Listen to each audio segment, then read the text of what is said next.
Opinion. Here is why Obi'S plan to remove importation restriction is not a favorable idea.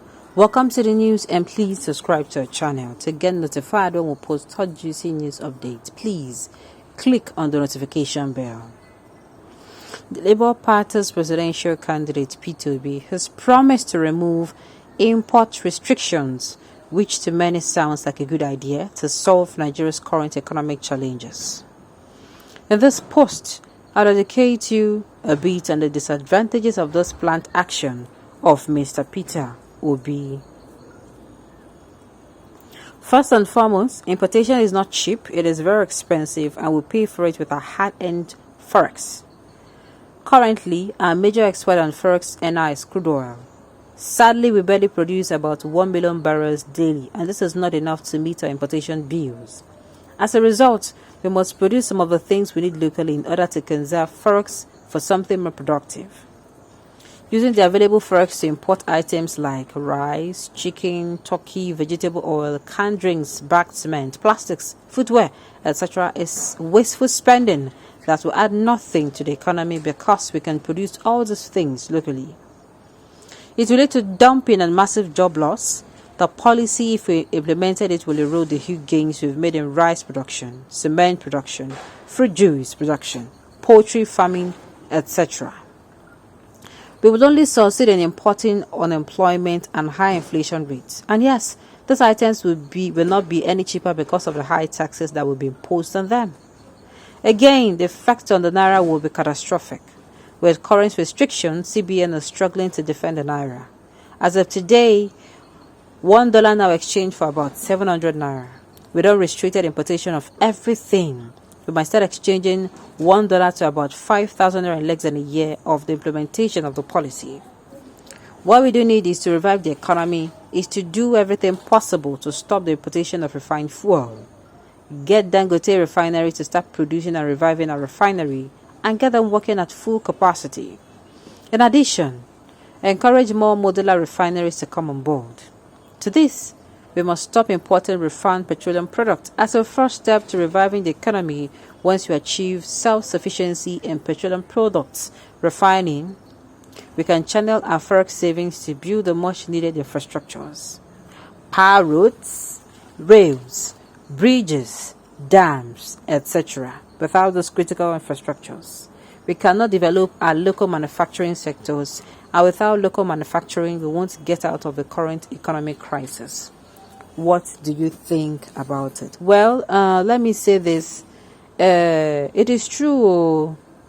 It is true. It is true that this particular thing when they talk, it is very, very correct. Importation. You know, for goodness sakes, Obi was all about, before now, I'm even hearing this one for the first time. I don't know if he really said this. I've not read, listened to his interview, latest interview.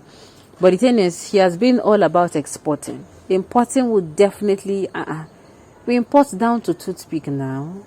I can't say toothpick, in Nigeria. Yes, oh, you don't know. Even the pen we use, the biro we use, or pen we use, the pencil we use, we import them. You see, made in China. You know these things, and need. So I am surprised. I'm hearing for the first time that he's saying he's going to be lifting the ban. But I would like to hear it raw from his mouth and see the angle where he's projecting this thing from. Okay, USA, Canada, Australia, UK, name them. They still imported everything they used to, even food, meat, fruit. Your opinion is baseless and useless because that is still development. That is economic movement of goods from one place to another. No country can survive without importation. Alright. This statement is irrational. Did you check their manufacturing strength? So this is your container economy guys you guys are talking about. Even China was talking about. They have to close down its borders and start growing inwards and become self-sufficient before opening its borders to the outside world for exportation of goods, services, and capital development. So B is just a dumb or a selfish person. Oh my goodness. You see, Amo. These are the things, these are the issues here. Anyway, I won't dwell on this because I don't talk tire. This is actually not true. Obi that promised to turn Nigeria from consumption to productive nation. Exactly. So I am kind of taken aback that he is coming out to say that he will what's it called? He's going to be importing. He's going to open the borders and import. Like I said, I would like to listen to him. There's a possibility he made this statement, but he was making it maybe in a particular context. That even made it clear that for Naira to appreciate, that we must curtail unnecessary importation and export more. Exactly.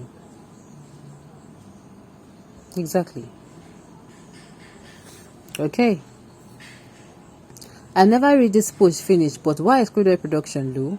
Stealing Buhari ban importation of rice. The price went up. Even rice price come past some ceremony, and my brother, you must tire me. If all the countries ban importation like you have a place to sell. Will you have a place to sell your exported goods? We should be reasonable in our thinking.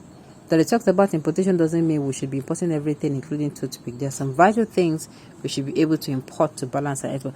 Exactly. Exactly. Nobody is saying ban importation. No. You understand? Nobody is saying ban importation completely. There is no way. Is everything that we can do here? For Vienna, where's our manufacturing strength? I don't think so. He's just saying we're going to be exporting more. We'll start exporting. As it stands now, Nigeria exporting and exporting only oil. We have to start exporting other things. Okay. P2B is empty. Those that tagged him, Messiah, wants to finish the country. He doesn't have the intellectual capacity to handle Nigeria. The country is too fragile to put in the hands of a mediocre at this point in time. Nigeria will be worth one chance again. Okay, if I see you, I would like to ask, okay, let's see your candidates. Keep deceiving yourselves. Nigeria cannot be deceived anymore. We talk with facts and figures. Tinubu and Atiku are criminals. P2B might not be a saint, but it's more credible and reliable. It is not even an option but demand for the job of rebuilding this collapsed country. Okay, it is fake news. How can someone that is talking about production would allow free importation? Exactly my point now. The news won't confuse me. Okay. Financial advisor. Have you had Obi'S analysis on how he plans to conserve forex? I do not know. I can see you can't understand complex modern economy. You are like an analog teacher in a digital environment. Before you venture into lectures and discussing issues by sound mind, let Nigerian be your focus and not mundane thoughts. All right. Local production encourages inefficiency. We should produce at a competitive level. Absolutely correct. In the contemporary society, people of your age do not understand the essence of free market economy. Banning of products from other countries, the developed countries know they will benefit if they are produced and their services are allowed to other countries for foreign exchange earnings. But what about countries that do not produce and services for export? What becomes of them? Most third world countries are what they are today because of such treaties. They have nothing of value to offer for foreign exchange. So they are disadvantaged and will see a amount of products flooding into their countries at the expense of the economy. Nothing like treaty in this world. When you have products and services to sell, then you can have treaties. Alright, on this note, we've come to the end of the news. We say thank you for tuning in to listen. Until I come your way next time, enjoy the rest of your day.